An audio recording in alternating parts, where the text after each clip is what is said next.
like he's self-made. Sir, I wish he was in the truck with me when I was building my plumbing company. Myself and my wife was running the office because I sure remember working pretty hard and long hours.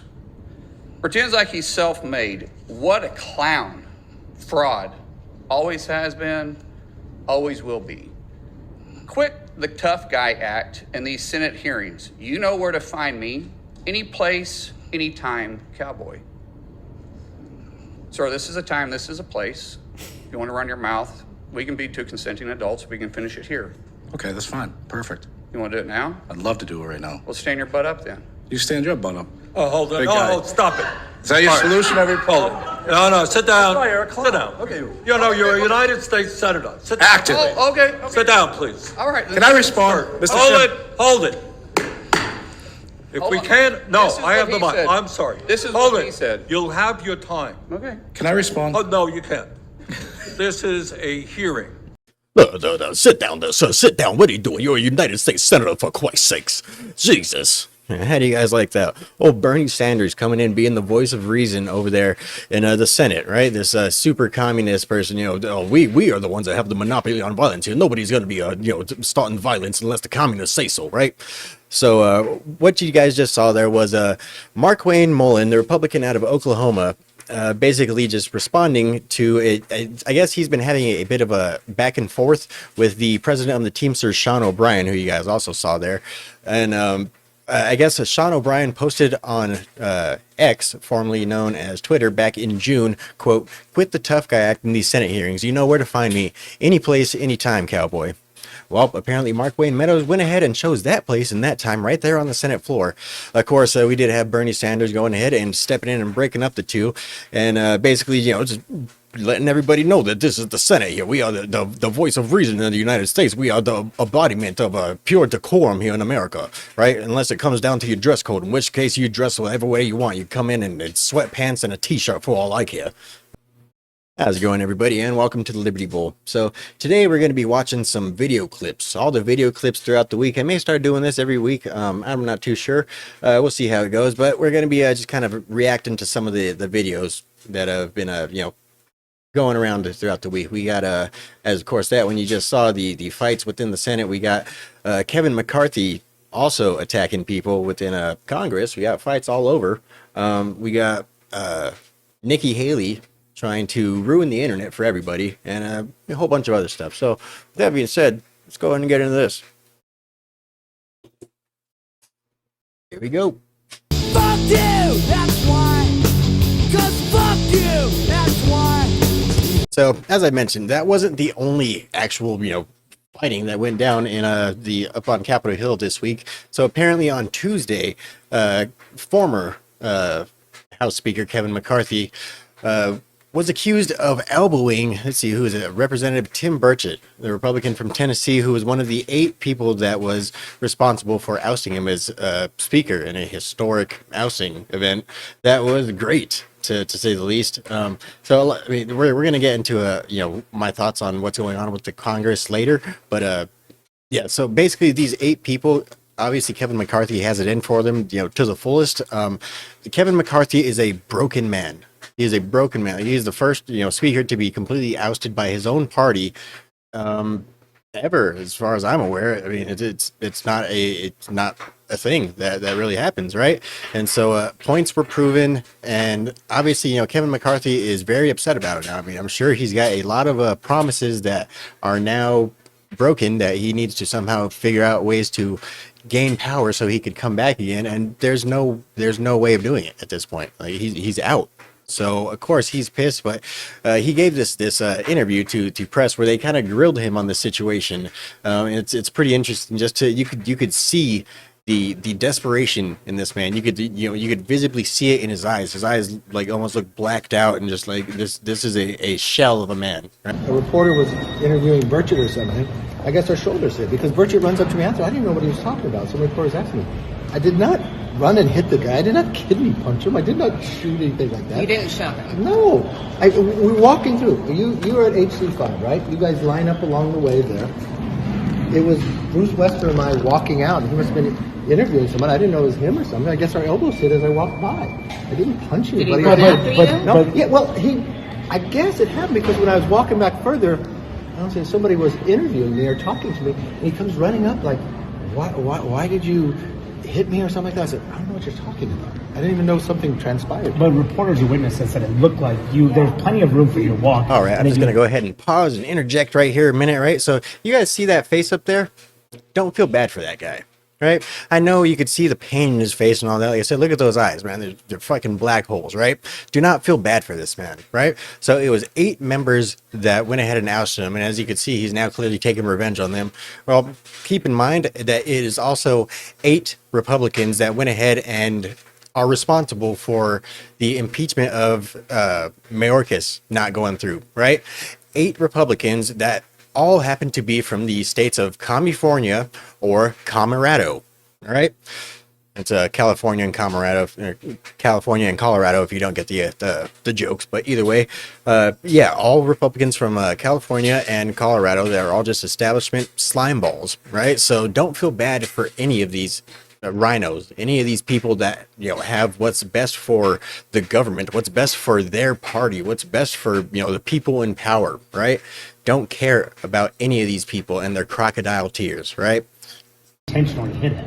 There is, okay, not a place. Show me a reporter who saw that. Call Bruce Westerman. Okay, well, ask Bruce Westerman. No, I did not go up. If I would hit somebody, they would know I hit him. He said he knew you hit him. He said he was in pain that you hit him so hard in the kidneys. Come on now. That's what he said. Okay, that's far from. Congressman Kinzinger wrote that you pushed him twice while he was in Congress in the chamber. When have I pushed him? Kinzinger said he was in the back railing once and you elbowed him and pushed You him. said And then Gates. Kinzinger. Oh no, I don't know about Kinzinger. Congressman Gates, though, is filing or submitting a complaint to the Ethics Committee over this issue. Do you have any response to Congressman Gates? No, I think ethics is a good place for Gates to be. Can I ask you about... Burchett said that you're the kind of guy, this is his words, as a kid, would throw a rock and then go hide under his mom's skirt. That was his exact words. What's your response to that? That's not who I am. Is there bad blood between you and Burchett? None at all after he voted to oust you? What would you just say about the issue of decorum in Congress? I mean, there was a House oversight hearing where a member was called a Smurf. You have over in the Senate. When did that happen? Today, oversight. Who did that? Yeah, Senator James Hallmark, Moskowitz. You have Senator Mullen, who was like about to bite a Teamster witness. I mean, why do you think things are so tense? Sorry. All right, so Kevin McCarthy, as I said, don't feel bad for that guy. He's the dude that's basically responsible for kicking the can down the road, right? For continuing with the old ways, the old establishment, the old neocon Republican ways, right? Basically just continuing to continue with the old Democrat spending omnibus spending bills, and he's not getting anything done, right? He's basically just being a spot holder. He's being a steward of the position, and he's basically there to go ahead and please the donor class that went ahead and donated to the RNC, so that way they could go ahead and get some sort of power within Congress, right? So what we have here now, the clip that I'm going to be showing you next, is Chip Roy, right? So I really like Chip Roy. He's a really, really well-spoken man. He's a great congressman out of the state of Texas, and he's got some questions as to what we're doing here, with the majority in Congress, right? So obviously, we've talked, before on the live stream and stuff about the optics, right? The optics of what's going on in Congress and stuff does not look good when it comes to elections in 2024, right? So basically, everything that's going on in Congress right now is all that we're really able to do, right? Anything that we really pass is not going to either, one, make it past the Senate, or two, not make it past Joe Biden, right? So basically, as we've talked about continuously on the show, the only thing that we're really capable of doing right now with the majority in Congress is we're able to get investigations started. We're able to get people on the right committees. We're able to hold up the purse strings. So all of this removing the speaker, having continuous votes and having a continuous debates, that's what Congress is supposed to be, right? When they talk about getting back to business as usual, to, you know, doing things for the constituency, doing things for the people, spending their money should not be the top priority, right? And so I think Chip Roy, he's really, you know, for that. What he wants to do is he wants to cut spending, right? He wants to cut spending, and basically all that we continue to do with these government shutdowns that are looming, I believe there's another one coming in 3 days, is basically we wait and wait and wait, and then we kick the can down the road another couple of months, right? We just, they're continuing resolutions, right? We don't actually resolve anything. We just kick the can down the road a little bit more. So basically what Chip Roy's getting at is basically he wants us to actually do something to get, you know, maybe single subject spending bills passed, and basically to do something that is good for, I guess, the optics when it comes to the 2024 election, right? One thing. I want my Republican colleagues to give me one thing, one, that I can go campaign on and say we did. One. Anybody sitting in the complex, if you want to come down to the floor and come explain to me one material, meaningful, significant thing the Republican majority has done besides, well, I guess it's not as bad as the Democrats. Right. So the Democrats are using that video that I just played right there all over, you know, X right now to basically say that, oh, you know, Chip Roy has seen the light. He's finally come to terms with the fact that, oh, Republicans don't do anything for the American peoples, yada, yada, yada, blah, blah, blah. Right. So I have some other clips here that are basically going to prove, you know, you know, my assumption was basically correct, that, you know, he's upset about the fact that we are doing a continuing resolution again with a government shutdown looming. Right. And again, the whole government shutdown looming is basically just, you know, fear pandering, right? It's just, you know, tactics to basically, oh, we need to do something immediately. We need to, you know, pass a continuing resolution immediately. Otherwise, the government's going to shut down and all the government workers won't get paid, right?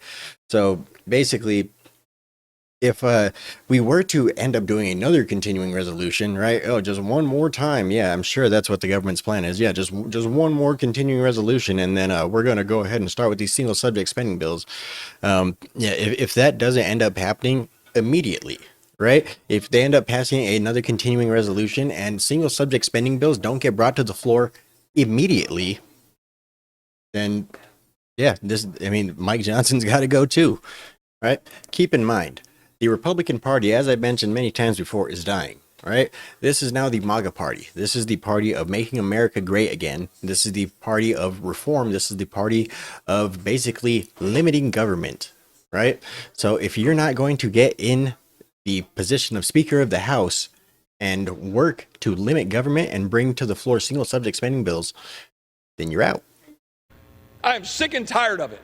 I didn't come here for second place. I didn't come here for more excuses. I didn't come here to have the Speaker of the House assume the position and in 17 days pass a continuing resolution off the floor of this House through suspension of the rules. $0.6 trillion spending level at the Pelosi spending level, the Pelosi spending policies and priorities. And that's what this is doing. We have Republicans who violently opposed that bill a year ago in the omnibus bill last December, who are now trying to say that we need to continue that. Again, that's precisely what was put down on Saturday at October 1st that then resulted in the motion to vacate against Kevin that following Tuesday. And here we are, we're doing the same thing. And in California, Democrat Governor Gavin Gruesome Newsom has decided to go ahead and turn over a new leaf, and he's finally using those California tax dollars, which we know are heavy, to go ahead and finally do something good for the voters. He's going ahead and cleaning up the city of San Francisco. All right. So as you guys know, San Francisco normally looks something like this. They have apps that tell you where the human feces is all over town that normally looks something like this. So why would you tell me that California now is all of a sudden looking something more like this? Here we are, downtown San Francisco, and as you can see, they got it blocked off. I'm not a big fan of these barricades. It's sad our country's not safe enough. It's sad they got to put up barricades. Can only imagine how the economy are. Yeah, obviously it's not for the people, right? So the reason that it's looking like a fascist dystopia is because of the fact that Xi Jinping is coming to town, right? So as we know, Xi Jinping is the president of communist China, one of the biggest communist nation in the world. And obviously this is fucking Gavin Newsom's idol, right? He wishes to be like this dude every day. He probably's got fucking shrine to him in his house, right? So he's cleaning up the city and basically, yeah, showing the people that, oh, it can be done. We could do it easily. We choose to live this way. We choose to let you guys live this way. We choose to have these city be in squalor, right? We choose to live in a dump, basically. But whenever people, important people come to town, we'll go ahead and we'll clean it up. Do whatever we need to do to make sure that everything looks, picture perfect, right? Looks like the old San Francisco from back in the Full House days, right? Yeah, so really, I mean, that should be insulting to all of the people that actually have to live there on a daily basis. So essentially what he's saying is that these foreign leaders are more important than the people that actually put them in power. They're more important than the actual voters. They're more important than the actual people that live there, right? So I also see a few people on the social media basically commenting that, like, oh, well, this is really all it takes. Maybe we actually need something like this for just a short period of time. Just a temporary dystopian fascism to basically make America great again, right? So one thing that you must understand, there is no such thing as the words temporary and government program going together. That those are two incompatible concepts right there. Government does not do anything temporarily, right? Any sort of measures that you allow them to enact, they are going to try and run with it 100 miles down the road, right? So that is why the basic rules, the basic rule is don't give government an inch. So yeah, essentially that's the entire reason that they let things get this bad in the first place. They want things to get this bad so that way people will vote in these types of measures. People will vote in these types of police state system. People will be willing to vote in this sort of government tyranny. I know folks say, oh, they're just cleaning up this place because all those fancy leaders are coming into town. That's true, because it's true. But it's also true for months and months and months prior to APEC, we've been having different conversations. Okay, so for our last couple of clips, we have 2024 presidential also ran, known as Nikki Haley, right? So she did an interview and basically she's talking about her ideas on how the government can control the internet, right? It seems to be the hot button issue right now in politics, is how are we going to control what people are able to see on the internet, right? So her whole thing, we've had this conversation on this show before, is about internet anonymity, right? It's also about open code sourcing, or open code sourcing, or whatever the fuck, basically the social media companies have to basically make it open as to how they go ahead and basically their algorithms has to be open, right? That's something we generally kind of all agree on. But the thing with the internet anonymity, right? Now that is a different story, right? So I'll go ahead and give you guys my opinions after the video clips, but let's go ahead and check them out. When I get into office, the first thing we have to do, social media accounts, social media companies, they have to show America their algorithms. Let us see why they're pushing what they're pushing. The second thing is every person on social media should be verified by their name. That's, first of all, it's a national security threat. When you do that, all of a sudden people have to stand by what they say, and it gets rid of the Russian bots, the Iranian bots, and the Chinese bots. And then you're going to get some civility when people know their name is next to what they say. Accountability. And they know their pastor and their family member is going to see it. It's going to help our kids, and it's going to help our country. All right, so the first thing that I'm asking myself is how many people that are out there posting, absolutely abhorrent, horrible things on the internet actually have a pastor. Right? I mean, I don't have a fucking pastor. I mean, I'm not necessarily a religious person, but how many people these days really still have a pastor that they're worried about? Like, oh, I posted something on the internet last week. Hope my pastor don't, reprimand me in church this Sunday. Like that's not a real fucking thing no more. Maybe a fucking Bible Belt type thing, but as per the rest of modern America, that's not necessarily a major concern for people when it comes to their internet usage, right? So there's that whole thing. Now, when it comes to internet anonymity, I, in my opinion, believe that people should have the right to be completely anonymous online, right? I don't believe that the online world needs to spill into your real life, right? They're completely different places. As much as these liberals and leftists would like to tell you that, oh, the internet's a real place and, words are actual violence and, your opinions hurt me, as much as they'd like to have you believe that, it's not a real place. It is a tool. It is a tool of humanity, right? It is a place that we can go, we could share our thoughts and ideas, and we could basically be a voice in the crowd. We don't have to be a face in the crowd. We could just be a voice in the crowd. All we have to do is state our opinions, right? To me personally, I mean, I don't want my, political views. I don't want my, social media being brought to my work. I don't want people showing up at my house when I'm at work, to try to, attack my kids and family or anything like that because of, the things I post on the internet or because of, what I happen to believe, because of the ideas that I happen to have, because of the views that I happen to have, because of the opinions that I share with you guys, right? I don't want that type of stuff spilling back. So therefore, I believe, we should all be able to have internet anonymity because again, it's not a actual place. It's not reality. It is a tool of humanity. And that is all. They need to verify every single person on their outlet and I want it by name.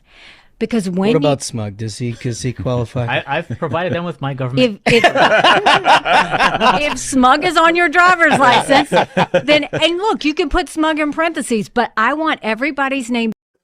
All right, so there you go. Nikki Haley, go ahead and doubling down, man. So keep in mind, she is an authoritarian. She is one of those rules for thee, not for me type people, and it's very apparent even right here. All right, so she wants people to go by their real name, their birth name, the name that's on their driver's license, birth certificate, and all this and that type stuff, right?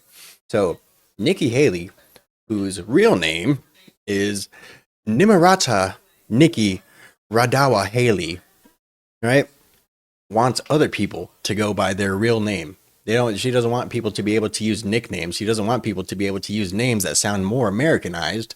She wants other people to have to use their real name. All right, well, that's about all I got for you guys. I appreciate you guys stopping by. Don't forget to like this channel, subscribe to the channel, put that notification bell. Make sure you guys join us every Friday night at 10 p.m. Arizona time, where we do the live stream. We're here on Rumble, we're here on YouTube, we're on Twitter, we're all over the place, right? All right, I appreciate all you guys. Don't forget to like, subscribe, share. Fuck off.